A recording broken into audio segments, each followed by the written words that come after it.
yesterday we see about the simple diffusion, and we have discussed about simple diffusion through the lipid layer and simple diffusion through protein layer and protein channel type of proteins, regulating channels, gated channels, and I shown that diagram how the gated channel is. Next is going to be precipitated or carrier mediated diffusion. Okay, this is also a type of passive carrier mediated transport, which results in the transport of large hydrophilic molecule across the cell membrane. So you can see the diagram. The molecule which enters with the help of the carrier protein, like just like a gate, as we said yesterday, we can consider the cell membrane to the compound wall of an house. So we have a lot of gates which going to allow the insoluble molecule inside the cell, and the gate, what we call as the gate in our compound wall, we call here as the carrier protein, which will helps to carry the some of the protein inside our cell. Then the special type of passive transports are bulk flow, filtration, and osmosis. In addition to these passive transports, we are going to come across the bulk flow, filtration, and osmosis. Bulk flow, in sense, lot of substance or large quantity of substance or ion which will be entering into your cell from the higher pressure concentration to the lower pressure concentration. So that sense, it's going to have a bulk. Bulk in sense, many number of particles or many number of ions is going to be entered into the cell. Then filtration, movement of water or solute from an area of high hydrostatic pressure to an area of low hydrostatic pressure is called filtration. In some cases, for example, if you're going to give drips to the patient, what happens? These drips will be carried by the drips are always going to be a saline solution, which is going to have some energy molecules as well. These energy molecules or these saline will be carried out to the blood, and it gives all the constituents or which are necessary substances to the cell. At the same time, if you're going to give continuous giving the drip to the patient, what happens? The cells will be enlarged due to this accumulation of the fluid. Okay, due to that, in each and every cell of the body, due to that, the person will experience a respiratory problem also, because the cells in the lungs also will get enlarged, or the water accumulation in the cell takes place. How these accumulations takes place is it's by filtration of fluid or water, or sometimes it may be solute from the area of higher hydrostatic pressure to the area of lower hydrostatic pressure. And next one is osmosis, which you already know.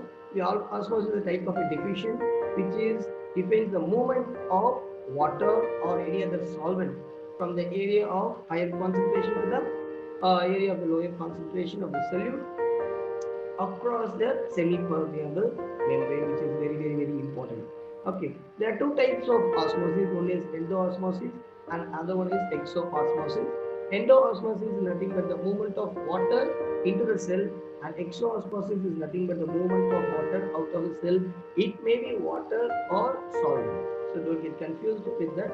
The movement of water or solvent into the cell or move, which is called as endoosmosis, or else the movement of water or solvent out of the cell is called as exoosmosis. Next we go to active transport. Okay, the active transport is just like a kind of a transport, just like your passive transport. What happens? It needs an energy. That's the main thing. Active transport, to be active, in the name itself is as passive as well as active. To be active, we need energy. So you can remember in such a manner also. So active transport needs energy. That's a very, very important differentiation. Okay, active transport is the movement of the substance against the chemical or electrical or electrochemical gradient. It is just like swimming against the water tide. Yesterday I given the example in the slide. The swimming along with the water current in the river. Here the swimming against the water current or water tide in the river. So what happens at the time? You will exert yourself. You need much energy to swim across the water current in the river. So it is called as a uphill transport. So climbing a hill, you need energy, but climbing down the hill, it's easy for us. We doesn't need that much energy. Okay. Active transport requires energy, as I said in the beginning itself, which is obtained mainly by the breaking down of high energy compound like adenosine triphosphate, that is ATP. So yeah, the adenosine is going to have three phosphates in it, which is called adenosine triphosphate. And by releasing each and every energy is utilized, this triphosphate becomes di and become adenophosphate. Okay. The active transport is of two types. Mainly is primary active transport, and other one is secondary active transport. Primary active transport. So primary active transport is mainly for the sodium and potassium. So some in some cases it's also used in the transport of calcium ion, then hydrogen ion. So here I mentioned in the diagram you can able to see. So this is going to be ATP, which is called as adenotriphosphate, which is going to have three phosphates in it. Okay, so this energy is going to be given to the what is carrier protein. What happens? The sodium will be always present outside in the extracellular fluid, and the chlorine ion or the potassium ions will always present in the intracellular fluid. Okay, so during the time of we will see that biopotential. At the time, what happens is some stimulus. There should be an exchange of sodium and potassium as well as chlorine across the cell membrane. So for that, it needs energy to open this carrier protein and to pull the sodium ion inside the cell. So what happens? This ATP is going to release the energy. Due to this, this diagram shows that sodium in the intracellular fluid is moving out to the extracellular fluid. Okay. Likewise, the potassium in the extracellular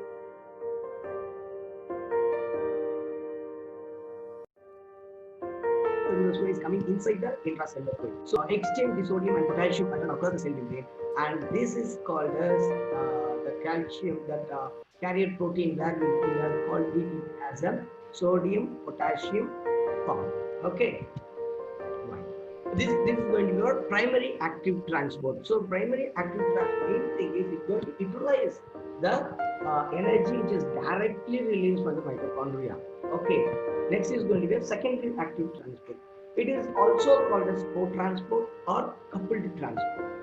So actually, what happens? It doesn't get the energy directly as soon as released. It will act as a co-transport or the coupled transport. What happens? In this diagram, you can able to see some glucose molecule is present inside the intracellular fluid, which is called as cytoplasm, and some of the molecules is present in the extracellular fluid. What happens? One glucose molecule will attach to that carrier protein, and some of the ions will be attached to the carrier protein. What happens? It will transport, it will rotate, and it allows the glucose which is attached to the carrier protein will be pushed inside the intracellular fluid. That's what is going to be called as co-transport. It is going to be help in the transport of that too. If the energy is released, only the glucose ion will be get attached to it and it will rotate. So what happens? Some ions which has been attached inside the intracellular, there won't be any molecule will be attached to the carrier protein. In some in the extracellular fluid, if you have a glucose, it will get attached, and some of the important molecules which should become inside the which is necessary for the cell, which has to be transport inside the cell, will be attached to carrier protein, and it get rotated. This rotation will have the energy. Okay. Based upon the direction of ion transport, again your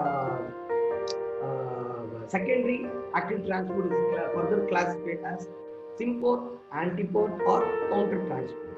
So there are three types of transport, which is called uniport, symport, and antiport. These three is mainly due to the direction of flow of ion or the transport of ion across the cell membrane. Okay. So uniport, uniport. Now uniport always transmit the ions in either one direction, from extracellular fluid to intracellular fluid, or from the intracellular fluid to extracellular fluid. That is represented as here yellow color, the uniport. Next we go into the symport. Symport in sense there are two different molecules. Okay, For example, in the extracellular A, let me ask A as a sodium ion and let B as a chlorine ion. Okay.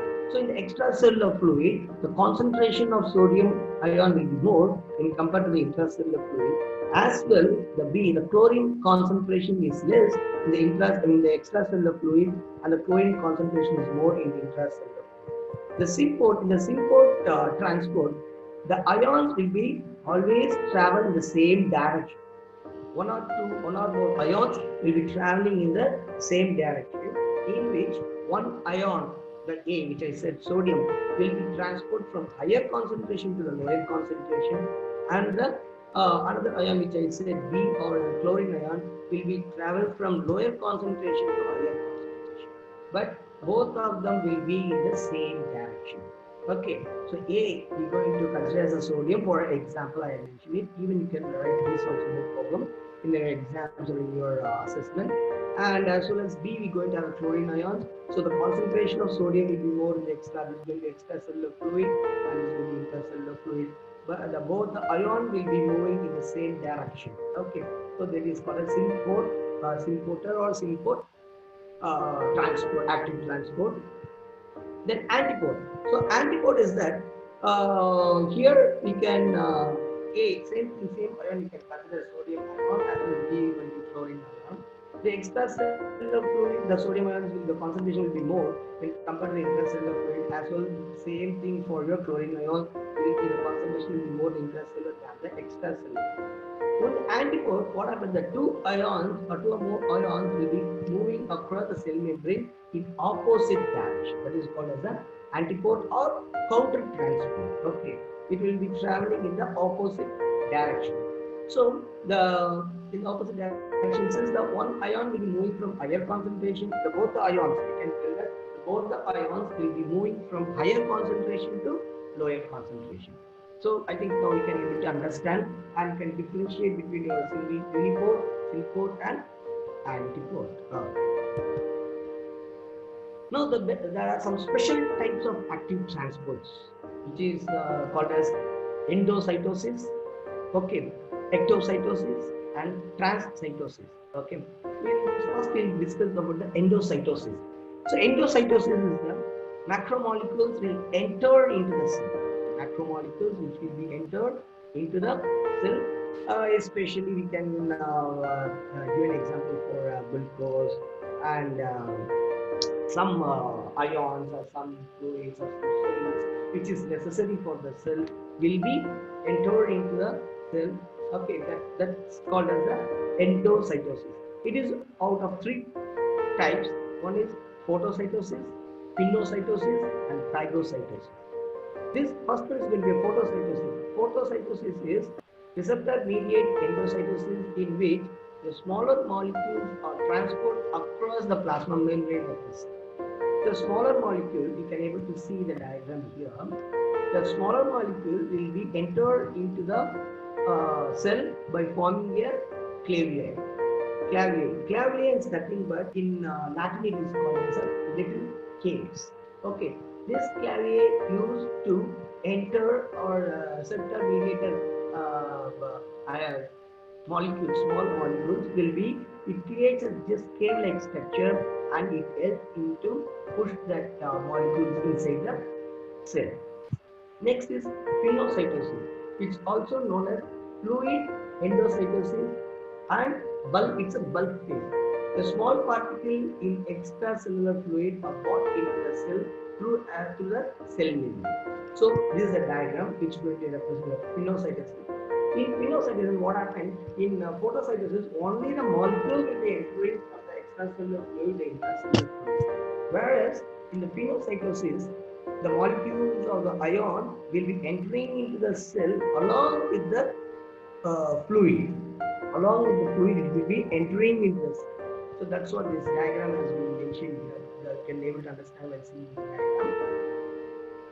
The molecules or ion which is present in the extracellular fluid will enter into the cell by forming a clavia as little cave structure. What happens? This will be closed and form a vesicle with the intracellular fluid along with the vesicle, and some ions which are present in the extracellular fluid also enter into the cell. This is called the phagocytosis. Next is phagocytosis. This is a very, very, very important thing which our immune system working on it. Okay, so it is mainly used in the removal of pathogens and all cell debris. Okay, so this is a diagram where we can able to find out some pathogens like bacteria, virus in the extracellular fluid. What happens? A cell will engulf the bacteria or the virus or the some pathogenic organism which is present in the extracellular fluid. Our cell will wantedly engulf it. Engulfing is just like swallowing. Okay, just capture. You can see just like on the finger-like projection, and it covers the whole pathogen and it pushes inside the cell, and the pathogen will be present here, and this pathogen will be disintegrated with the help of the fluid or some already we have seen this lysosomes, endoplasmatic form. So these things will be disintegrate this pathogen, and the debris which is coming out of by digesting this pathogen will be pushing out the same process. It will be pushing out of the cell. Okay, so this process is called as phagocytosis. Next is we are seeing endocytosis. Next type is going to be exocytosis. So exocytosis is nothing but a cell transports molecule out the cell by secreting them through an energy dependent process.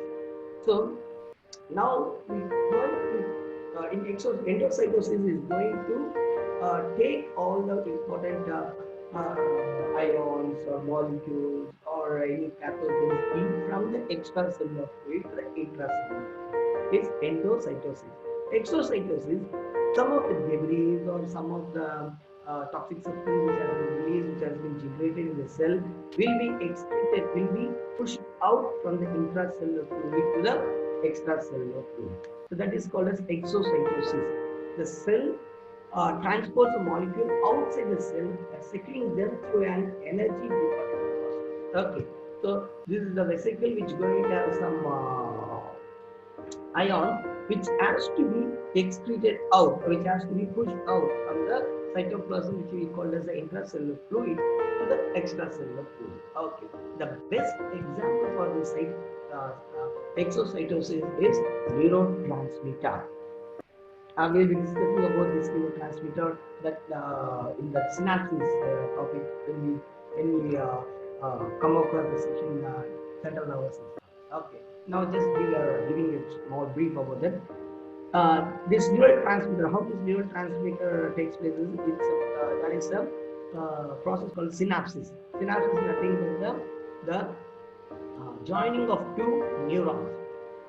Post-synaptic neuron as well as the pre-synaptic neuron will get joined between these two. It won't be have some mechanical joint. It will be there will be some space between the two neurons, that is called as synapse, and the space is called as synaptic cleft. So that our main process of main physiology of the brain is to carry the impulse from the point where the stimulus has been generated to the brain or to the spinal cord based upon the decision making. Okay, so what happens? We doesn't have a continuous lengthy neuron. We will have small length neuron. So each and every small neurons will be get synapses. So what happens if one neuron it receives the stimulus? What happens? It releases the neurotransmitter, which going to contain the content of the stimulus through the synaptic cleft through the other neuron. Okay, so that process is called a exocytosis. Okay, next is transcytosis. Transcytosis is nothing but there will be the in the name itself, the transport of the molecule from one cell to the other cell through a cell. Okay, can you the macromolecules are transported across the interior of the cell. Okay, you can see the diagram where this albumin has to transport from this end to that end through the cell itself. So what happens? It's going to the albumin is going to engulfed by the cell, and it will be concave that the both in other words transcytosis going to do the process of both exocytosis as well as endocytosis. Okay, it's going to engulf the albumin and it forms a clavulae, and this clavulae will goes to the any of side of the cell, and it will open out, and again it will pushes the albumin. So okay, this is called subendothelial space, and this is the blood vessel lumen. This is the blood vessel. Okay, the blood vessel where we going to, because the main purpose of the blood is to transport all the energy as well as all the ions which has been generated in one part, and it has to transport and it has to distribute it to all the cells in the body. Okay. Right, this is what about the transport which has been taking place in our cell. The basic types of transport is active as well as passive. In passive, we have different classification, as well as in active, we have different classification. Oh, right. The next the topic we will discuss is cell-to-cell signaling. Cell-to-cell signaling says each and every cell will have a communication with each other. They will be speaking between them. As the neighbors, they will be speaking, they will be communicate with the neighbor cells. Okay. The cell signaling is a part of any communication process that governs the basic activity of the cell and coordinate all cell actions. Okay. The ability of the cells to perceive and correctly respond to their microenvironment is the basis of development, tissue repair, and immunity, as well as the normal tissue homeostasis. Okay. Errors in the signaling interaction and the cellular information processing are responsible for the pathogenic condition of disease conditions such as cancer, autoimmunity, and diabetes. Okay. To understand the cell signaling, disease may be treated more effectively, and theoretically, artificial tissues may be created.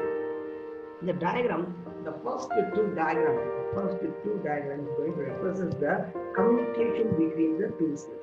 The last one, that is a cell which is a non-targeted cell, which is not communicated with the previous cell. Okay. So what are we going to release some neurotransmitters or some receptors or something from the cell which is going to transmit, and this is a cell which is a target cell for this cell. Okay, not this one. This is not a target, it's non-target cell.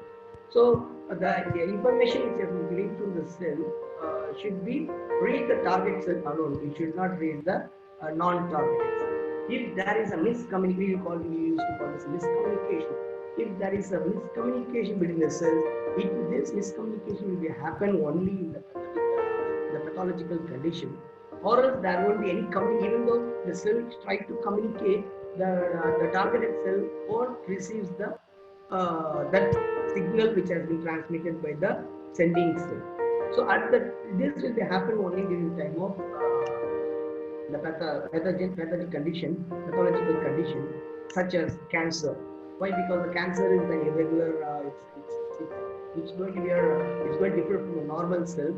And in the immunity side, where the cells plays a major role in the cell communication, because if there is any antigen, any antibody which is present, antigen has to be rectified and the antibody has to be secreted.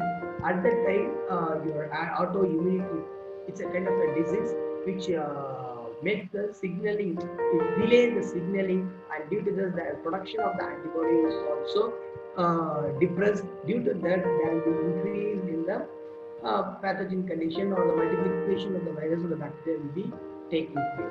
Even diabetes, it's a case where your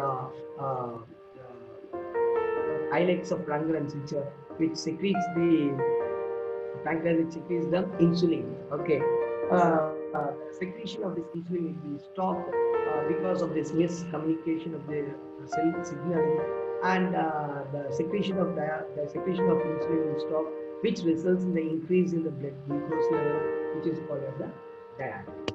Okay, this is what about cell-to-cell signaling. Next, we're going to see about the cell division. Cell division. Cell division is a very important process where the parent cell is going to divide it into two or more daughter cells. Okay. The cell division usually occurs a part of the large cell cycle. This cell division always occur in eukaryotic animals, not prokaryotic cells. Eukaryotic animals, there are two distinct types of cell divisions. Even the prokaryotic also we have a cell division. That cell will be deployed by themselves in the prokaryotic. That there is no nucleus. Whereas here in the eukaryotic we have a nucleus, and the cell division is going to be a different one, and it is of two types. One is going to be a vegetative division, which is called as a mitosis. The other one is a reproductive cell division, which is called as meiosis. Okay, so the vegetative division, the mitosis, what happens? Your mother's cell is going to be divided into two daughter cells with the same number of chromosomes, which are present inside the nucleus. That's a very important thing. In the mitosis, what happens? Your mother cell is going to be divided into two daughter cells. Again, two daughter cells going to be divided into another two daughter cells, where with the same number of chromosomes, 23 pairs of chromosomes.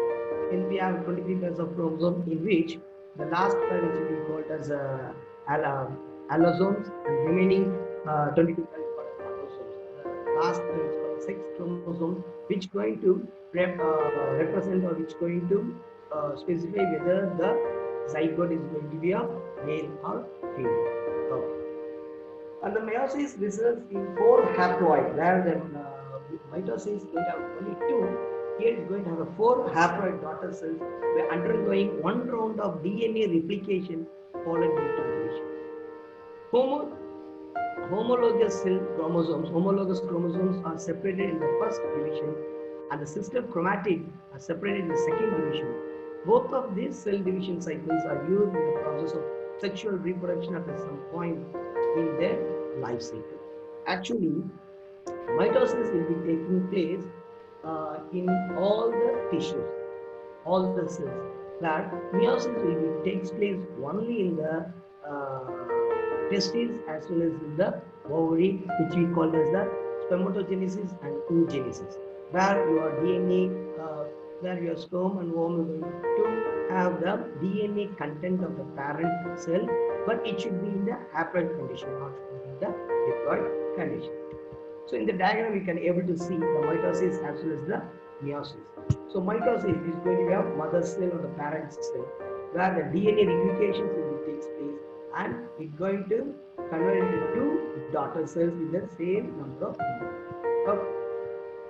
Whereas in the meiosis, the mother, the parent cell, is going to be DNA replicated and going to have two daughter cells, and after that, again it's going to divide into 4 daughter cells. Okay, which going to have only one. It is going to have only 23 chromosomes, and here also we have 23 chromosomes. Okay. Why? Because this let it be a this process based spermatogenesis, the final cell is going to be sperms, whereas the oogenesis, the final will be going to be ovum. When these two going to fuse, when your sperm as well as ovum going to fuse, the chromosomes here, the 20, the sperm is going to have 23 chromosomes, and in ovum is going to have 23 chromosomes. When these two cells going to fuse together, your DNA, which is 23 in male as well as 23 in female, combined to form 23 pairs of chromosomes. Okay.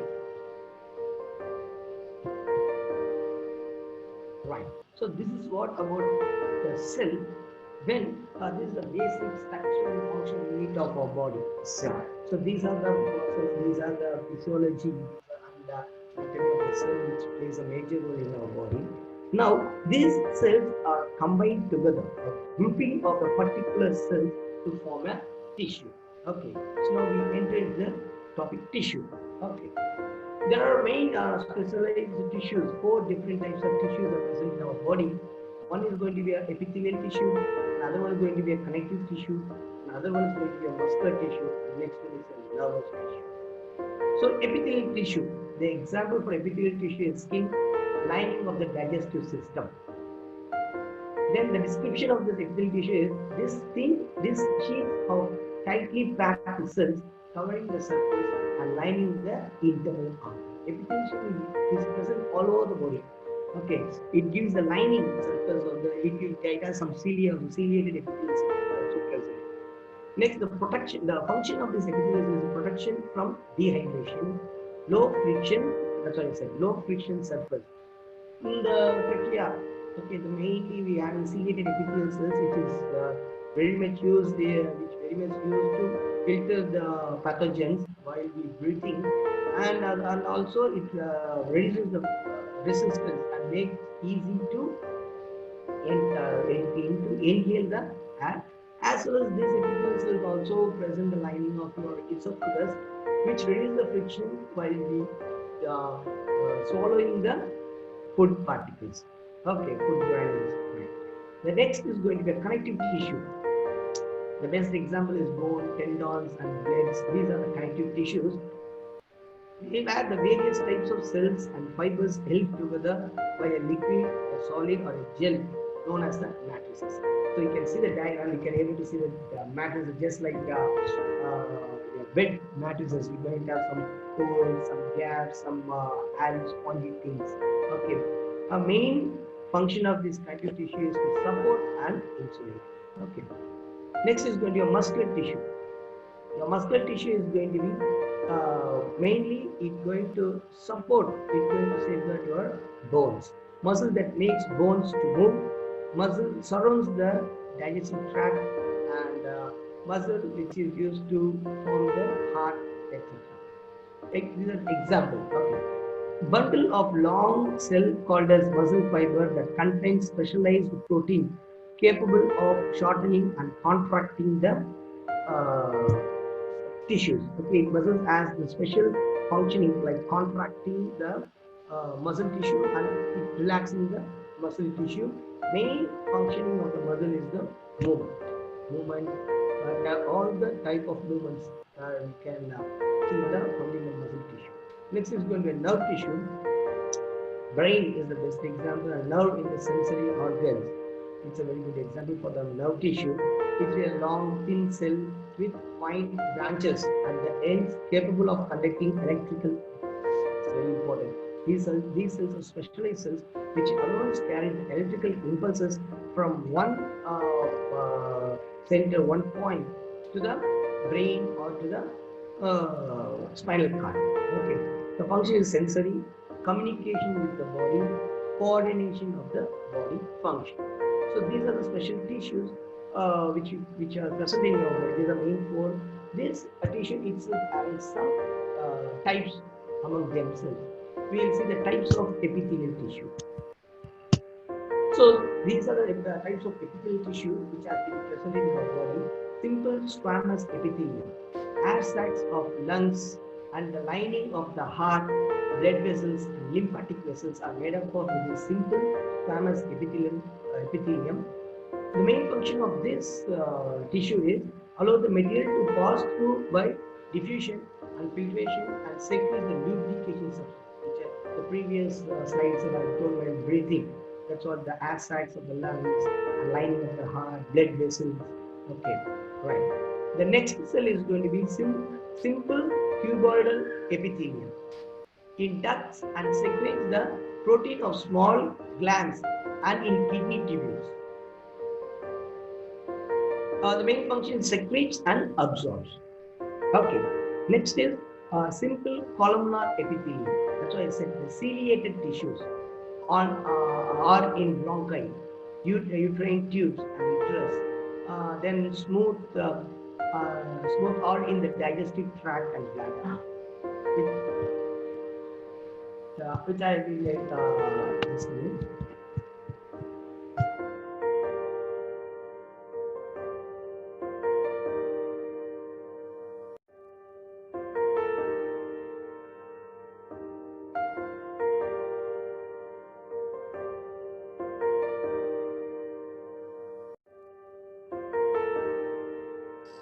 Sorry for the interruption. Okay. Next, we will simple columnar epithelium. So it has a ciliate at the top. You can see the brush-like structure on the top of the cells, which is called a ciliated tissue, or in bronchi, right? So in the trachea region, as well as the branch of the trachea is going to be a bronchi, where we're going to see ciliated epithelial cells, or the simple columnar epithelial cells, which helps in the filtering of the microorganism. Then uterine tubes in sense the fallopian tube. Okay. Then an uterus, which is helps these uterine tube in the uterus. It helps in transportation or movement of the ovum without any damage to it. Then smooth non-ciliated tissues are in the digestive tract and bladder. Okay, the main function is absorption, and also secrete some mucus and enzymes. For this mucus and enzymes, you can give as example the trachea, bronchi, and the bronchiole. Where you cut open the trachea, you can find the mucus layer will be present before the this epithelial or simple columnar epithelial cells. Why? Because this mucus also plays a major role, where this mucus absorbs or get attached on the dust particle as well as the foreign bodies like bacteria, virus, etc. Next is stratified columnar epithelium. This is also ciliated tissue lines the trachea and much of the upper respiratory tract. These cells are mainly can be seen in the upper respiratory tract as well as in the trachea, which secretes the mucus. Ciliated tissues moves mucus. Okay, so the combination of the simple columnar epithelium, stratified columnar epitheliums are mainly present in the trachea as well as in the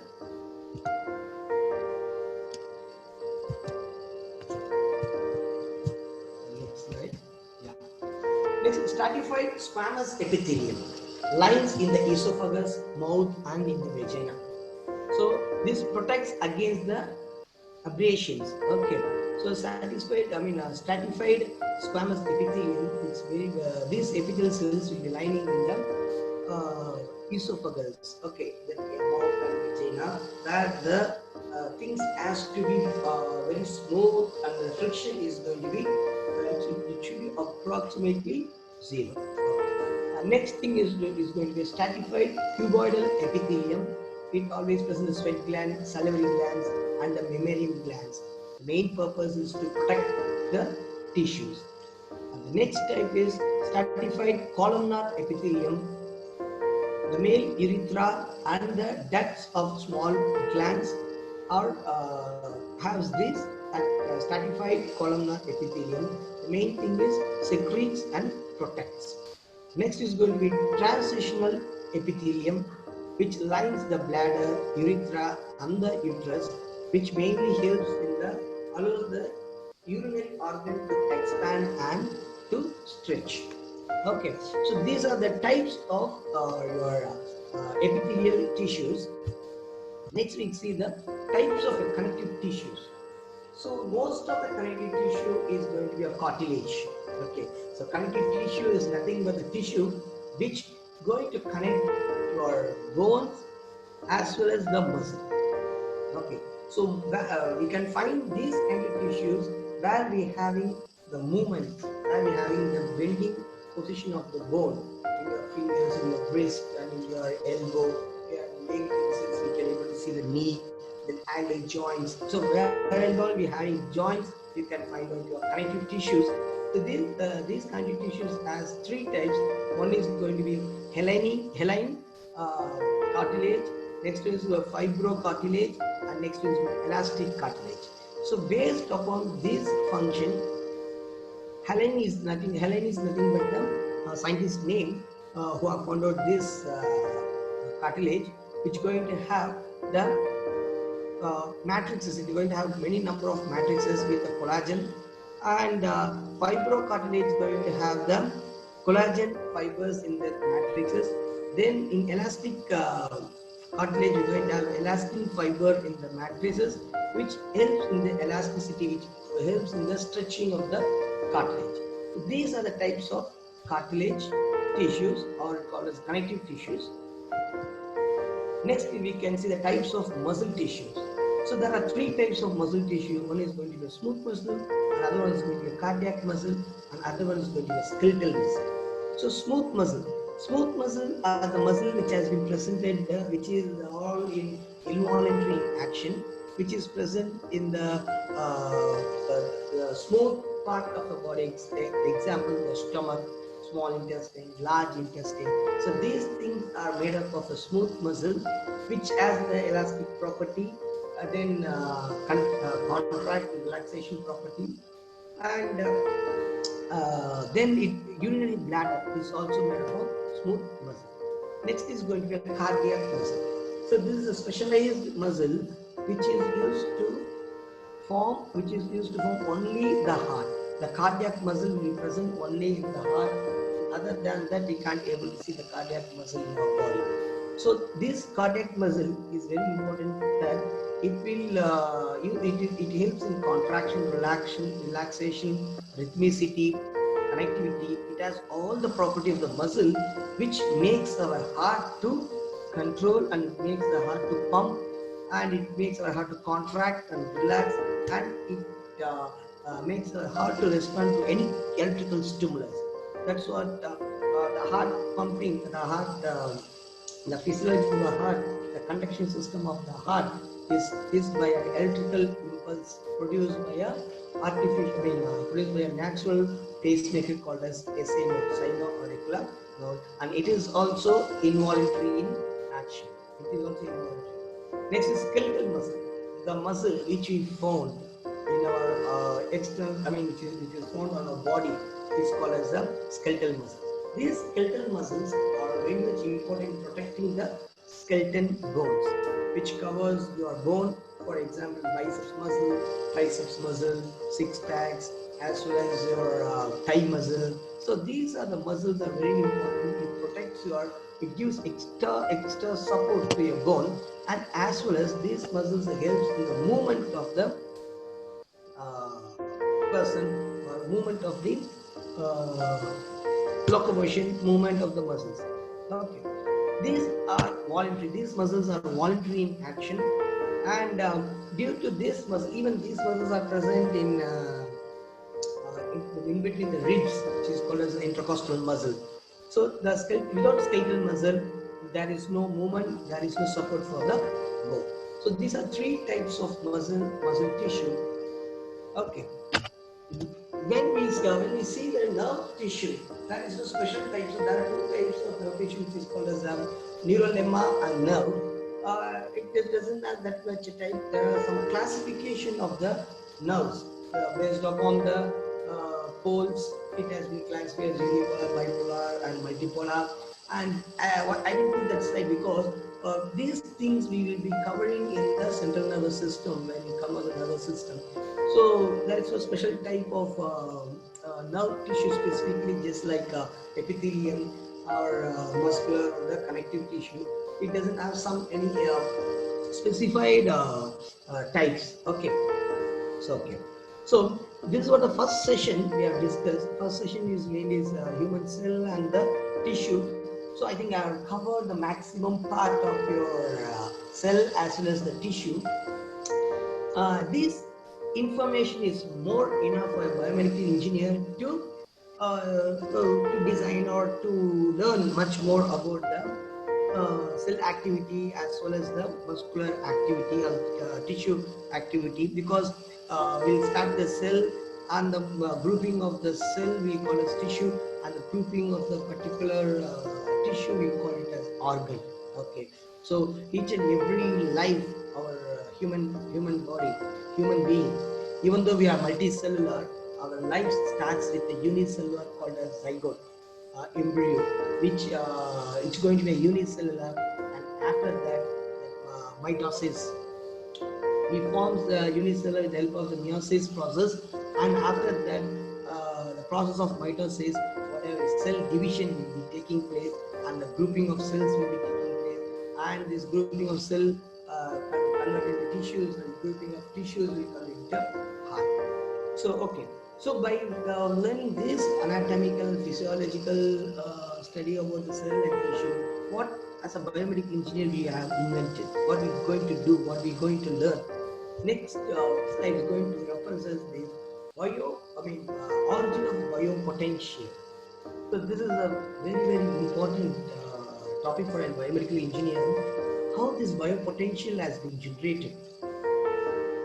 So from this biopotential only, each and every cell will will produce a electrical signal. Okay, so as we discussed, that's a cell and the fluid outside the cell and the fluid inside the cell, which we call as the fluid which is outside the cell is called extracellular fluid. So we're going to consider this as a cell, and the fluid outside the cell is going to be extracellular fluid, and the fluid which goes inside the cell is called intracellular fluid. As I given the example of during time of transport, I am mentioning some ions will be more in the extracellular fluid, that's nothing but sodium ions, which is more in the extracellular fluid, concentration of sodium ions.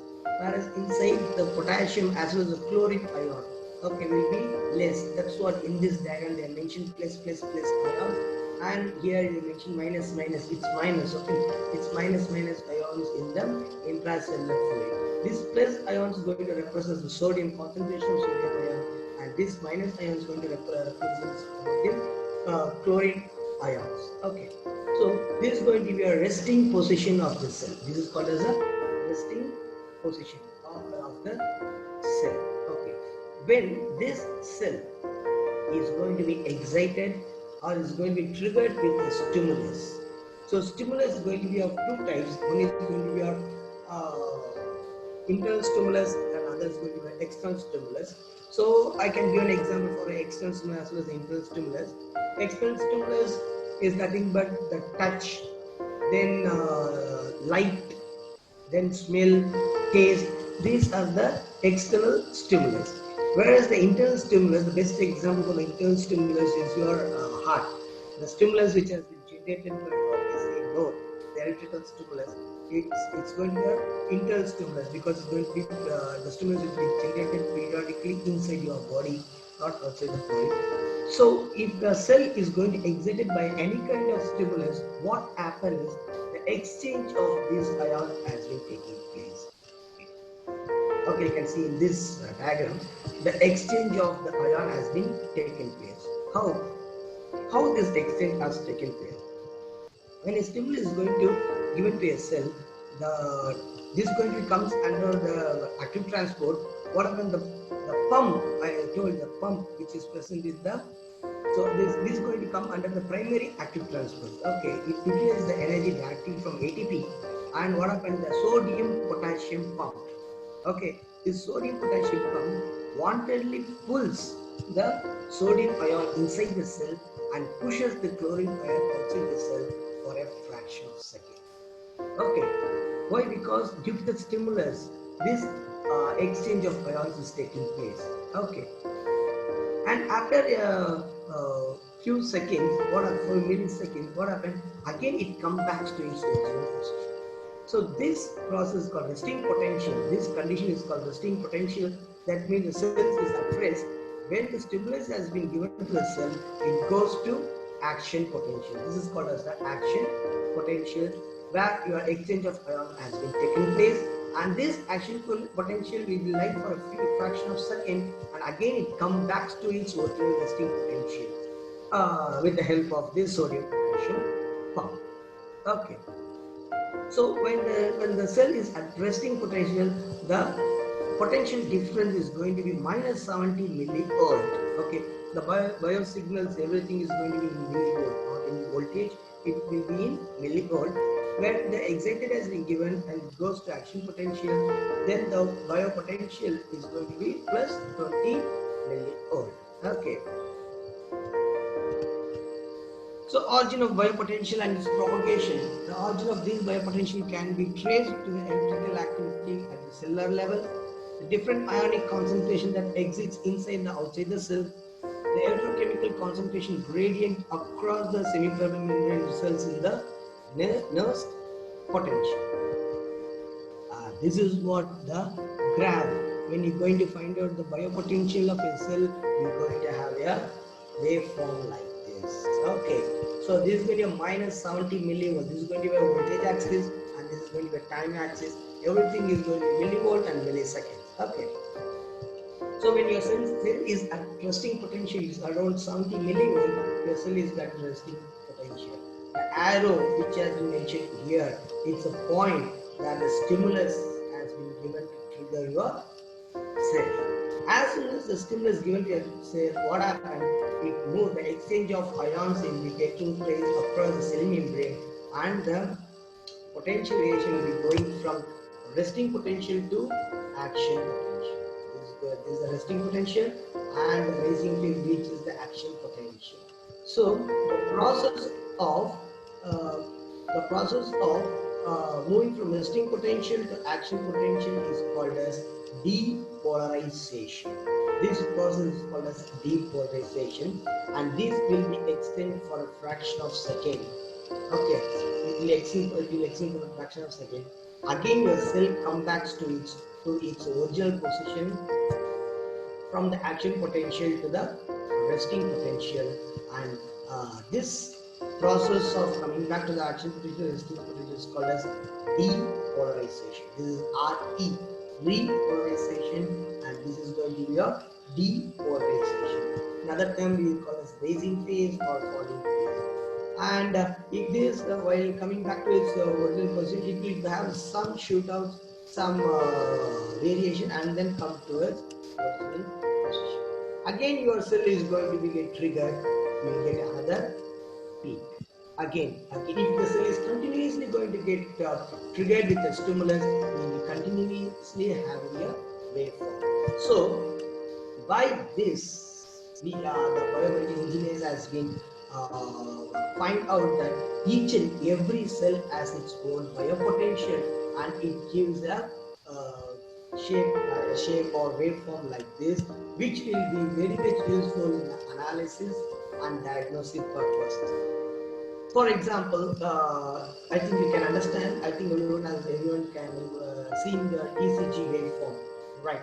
So ECG waveform, why? Because I'm taking the ECG waveform as an example, because ECG waveform is a periodic signal which will be having a constant P, Q, R, S, T, U, and again the same thing will be repeated. That's why it calls a periodic signal.